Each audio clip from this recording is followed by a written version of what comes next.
Yo guys, how's it going? Mad Gaz here, back once again, and I am back with another tutorial for you guys. I know I promised I was going to do tutorials for mod tools more on my channel, and well, today I'm adding in a new variation to the detail tutorial. So you may remember one of the videos I did in the past, we made these very basic detail walls. Now I have been working really hard on my map grit, and I've used a technique that Sir Jammy showed me over on his Twitter page to create insanely awesome detailed debris walls like so. So you're probably wondering, how in the hell do you make those details walls look really cool? Because like last time I showed you, we just had the rough edge walls like what we got here with a bit of a faded kind of patch blend on there. Then we made the really cheap version, which was really bad. I don't even know what the hell that was going for there. So I've once again duplicated the basic border walls which you would have for like a zombie spawn coming in through the walls, and we're going to get to work turning this into an awesome looking debris wall using the similar technique to what Sir Jammy showed me over the past couple of weeks. So with that being said, let's get straight into this. Right, so let's say you have your debris wall kind of like this. I've enlarged the sides a little bit there. And what we're going to do now is we're going to drag in a few models into this to get an idea of what kind of debris we're going to have. Now you can have this in any shape or any size you want. Now just doing this as a square makes it a little bit easier for me to show you guys how to do this kind of detailing. So what we're going to do now is I'm just going to go over to our model menu, just drag this out to the side, and we're going to find some models. I'm just going to use the plaster models that I've used on my ones in grit. So we go plaster, there we go, got the rubble there. So we just type in rubble and that will just eliminate everything else. So we've got these three types of plaster rubbles. Now you can use drywall as well. There's different ones for drywall, but I'm just going to use these for the plaster rubble debris. And what we're going to do, I'm just going to quickly drag that in onto the 3D view there. Press the Z button up there to rotate.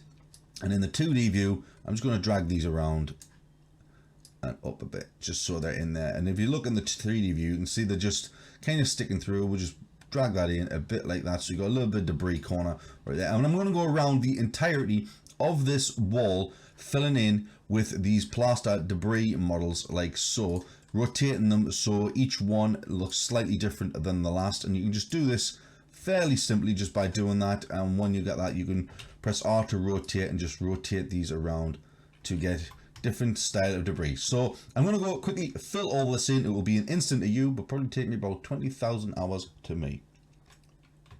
Right, so as you see now, we now have all of our debris models from the plaster rubble into this hole. Now I'm going to just get rid of this and minimize this side menu because we don't need any models for the time being.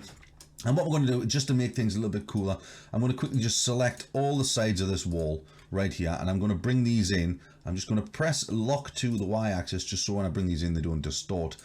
And I'm just going to bring these down to about the size of that kind of wall right there and just disable that. So now the wall is pretty much the same thickness as the debris walls, which would be your plaster wall, and you could add like kind of bits of wood battens behind here and stuff like that to give it that extra detail like I did in grit.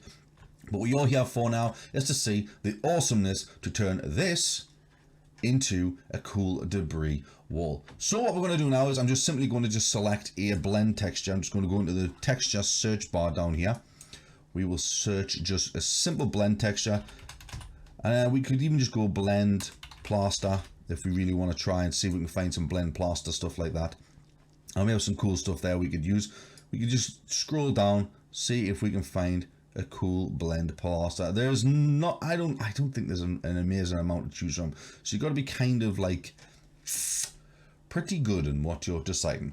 So I'm just going to quickly select this plaster light blend right here, and we'll see how that looks. Now what I'm going to do over on my 2D view window, by pressing Control and Tab to cycle through the different views, you can see we have our debris window. I know you can see the perk machine in the background, but I'm just simply going to draw over this section. You can see it happening over here in the 3D view. Is just a simple patch over there, a brush over there. I'm going to turn that to a blend material like so. Like that. That doesn't look too bad. That's what we were thinking. So with this selected, I'm going to make this the exact size of the wall over that way as well, make it just a little bit easier. With looking at the face of this, I'm just going to go simply to patch, terrain, and turn this to a simple terrain patch with 2 width and 2 height. That gets us this lovely patch over here, and we can just drag this to the size of the wall. If you really want to be a bit more pedantic about things, we can do that.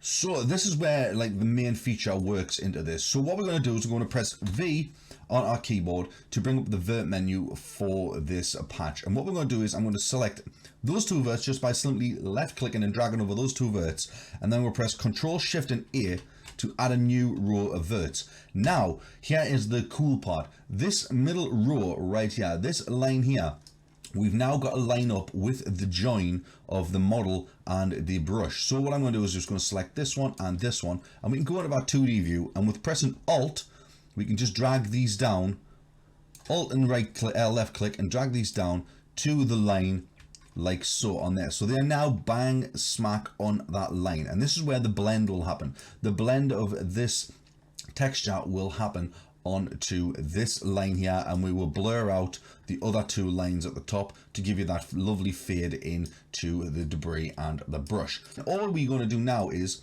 simply just modify the verts on this to, like, it's hard to explain, but you'll see what I mean. So what I'm going to do is press vert again, and we already have this divided 2 on the horizontal. That's all you need to do, divided by 2 on the horizontal. And what I'm going to do is select these top 2 rows of verts here, press Shift and A, Shift and A, Shift and A further time to add in more verts. And you do that just by selecting 2 verts, Shift, Control and A to add in more verts like so.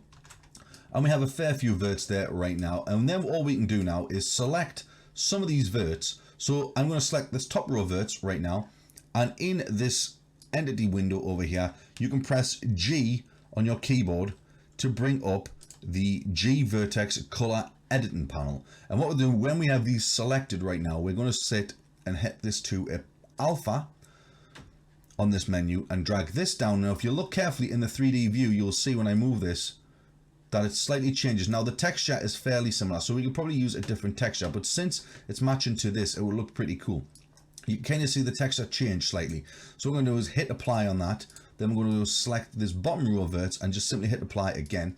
And you'll notice straight away, we now have a fade that is fading into our debris model. But what we're going to do now is select plaster light blend. I'm not too keen on this blend, so we can change this up once we've actually gotten all things done. And we can press V again to bring the vert menu back up. And now you select your individual verts and move them to the shape of the debris model. Always removing the outer ones, not the line that lines up with the brush. You want to leave those exactly where they are. And we're just going to simply do this all the way around, like so, like that. Move them in if you want to any position you would like them to be. And then you can just simply double click on your texture again in the texture view. And now you'll see that that blend is pretty damn smooth. Now it's not the ideal texture for making a debris wall. You want something a bit different. As you can see, the texture behind it is the same texture, but that's just down to texture choices and texture preferences. Now what I'm going to do is do exactly the same on all sides of this and link them up. So we press V, you can see we need, obviously this is the middle row vert right here. So we press Alt, we can just drag him up. We can't just drag him like that. He did not want to move. So what we can do is select this one right here and drag him down to the middle line, which is here. We know that that's the middle of that brush. You can line everything up nicely and it will look pretty cool. So we just line them all up with the internal line of the brush. Whoops. It does look confusing at the moment. It will confuse you guys. I know it will, because it confused the hell out of me when I was doing this originally. Any kind of mistakes there, you just undo it just like so, and then we drag him in because he's part of this line. You see how it's going down? He is the middle of that, so he goes into there. You can drag these in as well. All these could be just dragged in to give a bit more detail and shape, like so. It's all about just manipulating your patch to make it look cool for whatever kind of debris effect you're going for. And as well, as time goes on, you'll see, and it will become a lot easier to do this. I know it seems pretty complicated now, but all I'm doing now is pressing Alt and selecting these to manipulate them around. Now, as you can tell, this is the middle line here, so we want the middle line of that to be in So these two are middle lines. So these need to move over like that to right where the patch blend is, because that's where the actual blend actually takes place. And we can just manipulate these around a bit again. Like I say, you can just maneuver these all the way around to cover the area of which the model is that needs to be changed. Right, so those two need to go over a touch more like that, and now they are bang smack in that, and we can just drag all these around. You don't want it too far away from the actual debris and stuff. So we kind of have something similar to that. Now if you press on your texture again, you'll see it looks pretty, it doesn't look too bad. You can obviously manipulate this a little bit more to get a little bit more out of your depth as well. What we can do here, we can make sure that this one,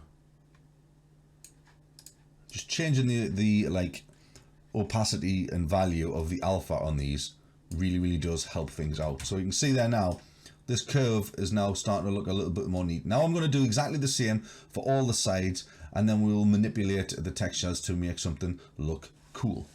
Right, so now I've literally just done the same what I did with the top, just made some patches and made sure that the internal line, when it's divided, is always along the edge that meets the brush and the model. So you can see there's always a square around there on the internals of this patch. Now the outer verts have all been faded and the inner verts have all been faded. So what I'm going to do now is just double check that they have been faded. So simply just select these outer verts right there, and we're going to go back into the alpha color editor by pressing G, and just simply, because our settings should be pretty much the same as what we had before, value at 0, alpha selected, hit apply, and that will change. You saw it slightly changing there, so keep an eye on this where the verts are selected, hit apply, you see it slightly change. So all we're doing is just selecting the outer verts of this patch to like essentially just eliminate all of the different color, all of the patch color that's on there, and make it invisible so you can actually see the model through. Now I haven't done the side yet, so just going to go quickly through that there. We could do this in the 2D view and it's a lot easier, so we can do that, and we can just simply just manipulate our patches of the verts, into the size of the model as well, just to give it that extra detail, so it's not just all straight line blur. So then when we've done that, we can once again just select all of our verts on this patch by holding down Control and just select and simply press apply. And if you watch in the 3D view over here, you'll see them change right now.